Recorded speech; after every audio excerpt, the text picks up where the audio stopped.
The next demonstration in line is gesture. And I will mention as I'm drawing that gesture to me is the really, really important drawing technique for us to learn. Gesture is going to be the complete opposite of blind contour, to be honest with you. You're going to draw very quickly, very energetically, but it's going to be forgiving. It's going to try to draw the entire thing all at once instead of building it up from parts. It will give you a better sense of three-dimensionality, a better sense of form, and it'll be very forgiving. It'll allow you to go back in and correct, get your proportions correct, get the scale correct, also get the alignment correct, and start to add detail, slowly add detail into the drawing. So this is gesture. And gesture is really the most important as far as I'm concerned. Blind contour is very, very good at building eye-hand coordination. Continuous line is good at building eye-hand coordination, and it's a little less formal, and it allows you to think about the entire sheet of paper, the whole picture plane, where blind contour, it's difficult to do that. Gesture is a way to draw the whole as quickly as possible and to do it in a very forgiving way that allows you to go back in and correct easily. And gesture is very good at working out alignment and proportional issues. But in order for gesture to work, you really got to get into it. You really have to embrace this idea of gesture. So let me just go ahead and start this, and then I'll say a few words.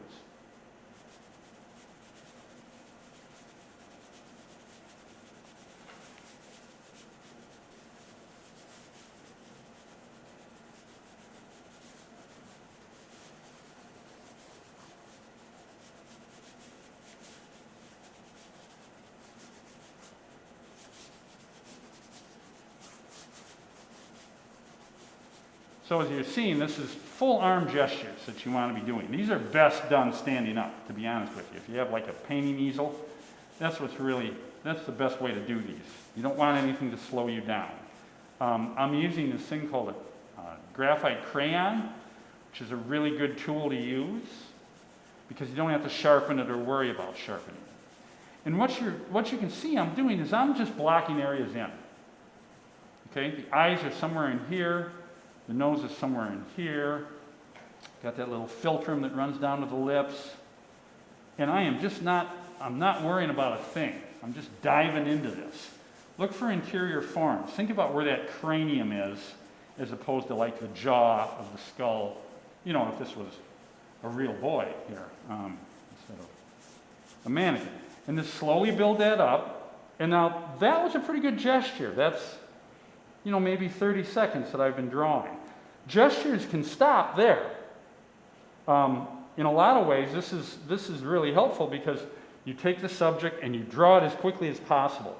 But the thing that we want to do is we want to continue with it. Your gesture drawings, again, should be about 9 or 10 minute drawings. So now I'm just going to slow down a little bit and become a little bit more discriminating.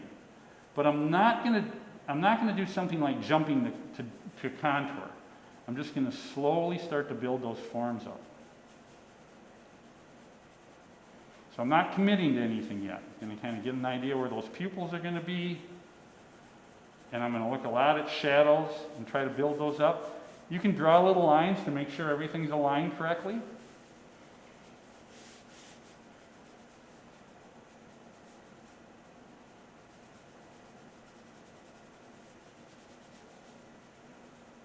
Think about those shadows.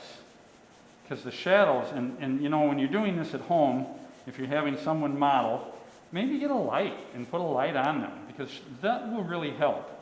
Sometimes when we're drawing, we just think about the features. So we think about the nose and the eyes and the mouth, and we don't think about the side of the face. And if you leave those things out, then you have a really flat depiction. So shadows like this can really help us in getting an idea of the actual form of the face. The size of the face, the jaw, things like that. So slowly build those shadows up, use those. And again, be kind of democratic with your drawing here. Move around. Spread the drawing around in it a little bit. Don't get too locked into one spot, and you have a nice initial gesture. And then you can slow down even more. Oops. Paper ran up on me. Now, one of the things you've probably noticed with the first two demonstrations that I've done is I can't talk and draw at the same time, but I don't think you guys can either. When you draw like this, it takes a lot of concentration. And drawing and talking can activate two different parts of the brain. The part that we're going to use in this class, the right side of your brain, deals with spatial issues. Things like not walking into the wall, things that you learned back before you knew how to crawl. And that's what we're going to be reinvestigating. You know, how we see and what exactly we do perceive and how we can try to draw that. All right, so I'm going to stop here. The key thing about a drawing like this, a gesture drawing, is it's very forgiving. I can go back in with a pencil and continue to work this. And then if I decide that there's something that needs to be removed, I can always work with an eraser and work subtractively and draw with that eraser and remove areas. Gesture is what we're going to really focus on for the most part with this class because it's the most dynamic, the most forgiving technique, and it's the best technique to capture form, but at the same time get decent alignment and decent proportions.